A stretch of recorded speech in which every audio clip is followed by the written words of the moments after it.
الحمد لله وكفى وسلام على عباده الذين اصطفى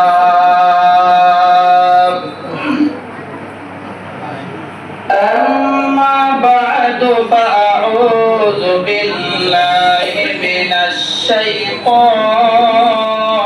الرجيم بسم الله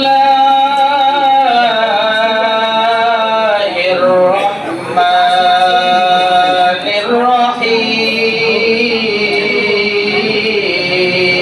الرحيم قل يا عبادي الذين أسرفوا على أنفسهم لا تقنطوا من رحمة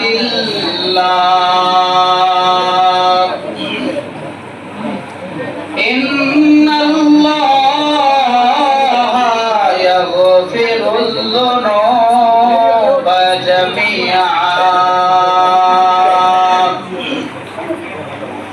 إنه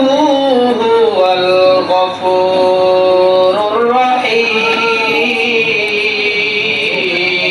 الرحيم وقال النبي صلى الله عليه وآله وسلم إذا كانت ليلة النصف من شعبان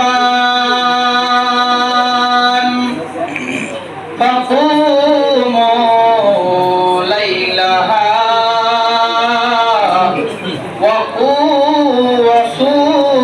وصوموا يومها